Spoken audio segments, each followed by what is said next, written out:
LeBron and Luka trying to share the basketball. Neither one of them has the Kyrie gear to take the back seat. I just don't love this. This is high usage rate versus higher usage rate. LeBron's a point guard. I don't care what you say. He needs the basketball. He needs to initiate. He does. Luka just dribbles the air out of the ball. That's just who he is, what he does, what he always will do. The Lakers just took a step back for this year. This year's Lakers will not be as good as they were going to be with AD because they don't have the defensive stopper. I'm liking Dallas a whole lot more. The more I look at this roster, the more I like their chances of at least getting to the Western Conference Finals against my Oklahoma City Thunder than I like the Lakers. Skip Bayless reacts to the AD and Luka trade. Check out what he had to say, and then I'll come back with my comments. Wow. Luka to the Lakers. What? Breaking news. Anthony Davis to Dallas. Huh? Advantage Dallas, at least for now.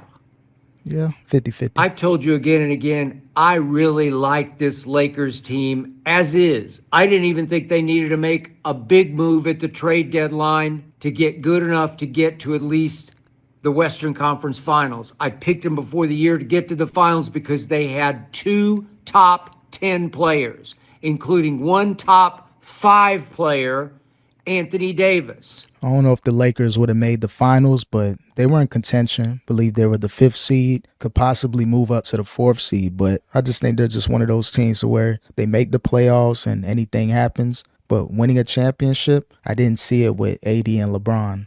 A first-team all-defense player whose PER, the performance efficiency rating from John Hollinger, is top 5. I know he's been hurt here with an ab strain, but he's going to be fine. He was supposed to be back by the time the Lakers play at Clippers. And you just gave it all up for the distant future? That's what the Lakers just did. This is a Genie Bus special. She needs a superstar post-LeBron. Luka is still 25. He's almost 26, but he's still, as we speak, 25 years of age. Very good play. This is a move for the long term for the Lakers for when there's no more LeBron, and I don't know exactly when that's going to be. But with a 25-year-old Luka, you're good to go. You're good. Yeah, it's obvious. This is a play for the LeBron James retirement news. It's going to happen any given season within the next 2 to 3 years. LeBron's going to retire, so why not get ahead of it? Get a 25-year-old Luka. Keep him in shape. He's definitely going to be the face of the organization in LA for years to come. Good to gold. You've got your superstar for the next, 10-ish years? 12 years? I don't know. Luka doesn't take care of himself the way LeBron does, but he could play 10 more good to great years. I can see it. Great to really great years. Yeah, he did help get Dallas to the finals last year, but I like this Dallas team more than I like that team. All of a sudden, Kyrie, who obviously should have been an all-star, now has that chip on his shoulder.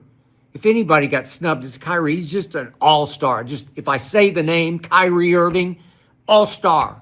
I don't care what he's averaging 24 a game. And all of a sudden, guess what, ladies and gentlemen? He is now the man finally in Dallas. Yeah, I can see Kyrie going off. You know, he's one of those alpha type players. He took a backseat to Luka, but now that you don't have Luka anymore, I think you got Kyrie as the best player. Of course, you have AD that'll have some dominant nights, but we all know that AD's cool with being a Robin. He'll play that role and just, let Kyrie cook, let Clay do what he does. So AD's going to have to be a strong number 2.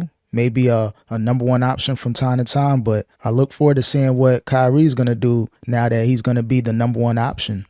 He doesn't have to take the back seat, play the subservient role to Luka. Yep. He's stepping up. To sort of tiptoe around Luka and take shots whenever they present themselves. If Luka gets tired or bored, now Kyrie is the man. And AD gives them a defensive presence they have not had. Ever. And Derek Lively, unfortunately, got hurt, has a stress fracture. He's gone for a 3 months. I don't know. But maybe they could get him back as just a 7-foot presence, sort of like a Jackson Hayes, who now steps up into the the starting role in place of Anthony Davis, unless the Lakers do make another big move before the trade deadline. Is there one more big domino to fall in Lakerland? Are they going to go get another big to replace AD? I don't know. Well, the Kessler Walker dude from Utah having a career year, the Lakers still have a first-round pick. Are you willing to part ways with the Rui Hachimura, that first-round pick, for Kessler? That's a possibility. Don't think the Lakers want to move Reeves, but if something becomes enticing to where you got to make a trade, don't be surprised. Now that we got this Luka news, anything is possible with the Lakers if they part ways with Reeves, Rui, and that first-round pick and try to get another whale. Who's going to be that extra whale? You got Luka, you got LeBron, all right, you got your two all-stars. You're going to need somebody else. I don't know if Reeves can step into that role and turn this Lakers into a big three. You got to make some moves if you're the Lakers. Get a center or get another scorer. They don't grow on palm trees out here in California. It looks like it'd be Jackson Hayes. And again, I have liked this Laker team, but I like Max Christie a lot. He is an emerging 3-and-D legit player. He's a legit. And he's only I think he just turned 21. 21, 22. I believe. I didn't have time to look this one up, but he's a baby. And he can defend at a high level, and he's starting to get more and more confident. They had to make a decision. Are we going to part ways with Reeves or Max Christie? We've seen Max Christie jump into that starting lineup, and he's helped the Lakers out over the last 10 or 15 games. So the Lakers, they knew they had to part ways with some of their young parts in order to get a Luka-type legacy player for the next 10 years. That's what I'm saying. What's going to happen with Reeves? Are you willing to give up Rui? There's going to have to be another trade for the Lakers. Still got a few days left in order to solidify yourself in the Western Conference to be that top 4 team and to make some moves in the playoffs. There's still some time for the Lakers to do something even more drastic. Big threes, clutch threes. He's been playing big, crucial minutes for these Lakers, and now he is a Maverick. So now I realize Kyrie is almost 33 years of age, but he's still got a lot of big game left. He can cook regardless. Clay is almost 35, but he's shooting now 40% from 3. And I like this team with PJ and Gafford, and Dinwiddie is explosive. He wasn't for the Lakers. He's from out here in LA, but Dinwiddie's explosive. He had 28 in that big win they had recently at Oklahoma City. And Quentin Grimes has been playing big minutes for them. He's had 7 20-plus games for them. All of a sudden, I'm kind of liking their depth even more than I have liked the Lakers' depth. They got better. Now we get to LeBron and Luka trying to share the basketball. Neither one of them has the Kyrie gear to take the back seat. I just don't love this. This is high usage rate versus higher usage rate. That's another thing. How's this pairing with Luka and LeBron going to go? Is LeBron ready to defer? He wanted to do it with AD, that organization, the Lakers organization. Wanted LeBron to take a back seat and get the reins over to AD. But with AD's injuries and just inconsistencies as that number one option, you got a 40-year-old, picking up the slack. Now you got a 25-year-old Luka that's known for scoring 30 to 35 points per game. Is LeBron James finally ready to hand over the reins to Luka and be that number 2 option? I don't know about that. It's going to be tough with Luka's injury history, but this will be a perfect opportunity for LeBron to fall back, get ready for retirement, and let the Lakers, move on with Luka. Is LeBron James going to request a trade? That's something to think about as well. I don't get it. I don't see it. They'll respect each other's games, but LeBron's a point guard. I don't care what you say. He needs the basketball. He needs to initiate. He does. Luka just dribbles the air out of the ball. That's just who he is, what he does, what he always will do. And I'm just not sure that he and LeBron can suddenly figure out, now that we have, less than a half a year left, how to be a Western Conference contender together. I just don't see it. And I like a lot of the pieces on this Laker team if they could get Jared Vanderbilt to stay healthy and Vando. Gabe Vincent to stay healthy and Christian Wood to ever get healthy. I like the makeup of this team. Austin Reeves is what I call a near star. He had another great game tonight at Madison Square. Not a great game, but a very good game at Madison Square Garden.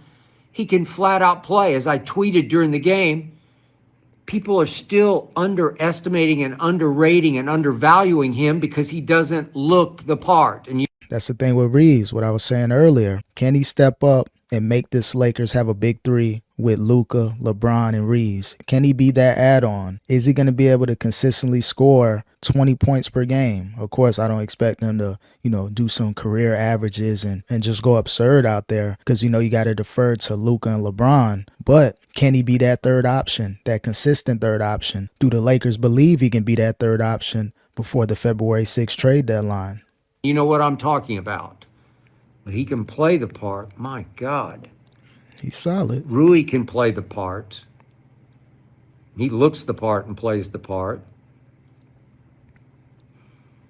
But look, the Lakers just took a step back for this year. This year's Lakers will not be as good as they were going to be with AD because they don't have the defensive stopper. Even last night, or the last game, after Washington, LeBron was talking about, maybe it was tonight. Tonight. LeBron was just gushing about we all had to take it up a notch on defense because AD covers for everybody. You make a mistake with AD manning the paint, and he erases your mistake. Yeah, they did take a huge step back on the defensive end, but they moved up a lot on the offensive end. But there's some centers out there that are looking for a job. You got Dwight Howard. He's on a podcast every other day talking about he can be that center, especially when AD was crying, wanted to be a power forward again and, asking the Lakers, please give me a center. Well, he got his wish on a different team. But if you're LA, you still need a center. If you can get Walker from Utah, cool. But why not get a serviceable big man like a Dwight Howard? Hit up Hassan Whiteside, bulked up, added like 100 pounds of muscle. I know he's retired, but no team wanted him. Lakers give him a call. So there's some centers out there that are free agents looking for opportunity. So you don't really have to, break the team's bank as far as first round picks and move in Reeves or Rui to get a big man. You can find one in the open market. LeBron could get away with resting on defense a little bit, and he couldn't rest tonight. He played his tail off tonight. Another triple-double, a great game at Madison Square Garden, which always obviously brings out the best in all the superstars, but certainly in LeBron. Triple-double. Now you've lost your eraser? AD, there's certain nights when I watch Anthony Davis on both ends of the floor, and I say he's the best player in basketball. Yes, he's 31, nights. And now he's a Maverick. And again, obviously, Laker brass, Pelinka can sit back, Rob Pelinka, and say, well, where have we gotten with LeBron and AD? Well, in the bubble, in the pandemic, the Mickey Mouse Championship, they broke through and won it together. Still since counted, then, they've been playoff busts together, failure after failure. I don't know. I'm still rolling those dice this year. Well, it's alleged that LeBron James has grown tired of AD, his injuries, not stepping up as that number one option. That's what some CBS reporter said. Not exact words, but just, an overview of what he said. That video's on my channel. Definitely check out, LeBron James exposed for being a backstabber, to AD. But again, the Lakers could have made some solid moves with AD and LeBron, but I think it just ran its course. You got a older LeBron at 40 years old that eventually is going to hit that wall. Father Time's going to, catch up to LeBron. Why not strike while the iron's hot and get a Luka that's 25 years old that didn't want to be in Dallas anymore, made that clear to the organization. So this is the perfect sneak move by the Lakers and Mavs. More time. And yet, if the opportunity presents itself to Jeannie Buss, daughter of Dr. Buss, Showtime, originator, if the opportunity presents itself to get Luka Doncic, you got to go at for 25, you just close your eyes and go. Got to. You plunge Too for valuable. Luka for the long term, not the short term. It feels to me like the Lakers just pretty much gave up. I'm sure they'd like to luck into some big, deep playoff run, but it feels like they were willing to give up this year for the long term. It's kind of sad for LeBron because I just don't think there's any way that Luka and LeBron can can get it together in time this year with Jackson Hayes as their only big, unless they go get somebody, and they well might. It's a possibility. Still But a I'm chance. liking Dallas a whole lot more. The more I look at this roster, the more I like their chances of at least getting to the Western Conference Finals against my Oklahoma City Thunder than I like the Lakers. The Lakers now belong to Luka Doncic for the long haul. But short haul, this year, the Dallas Mavericks went for win it all now. Win now. Somebody in went for.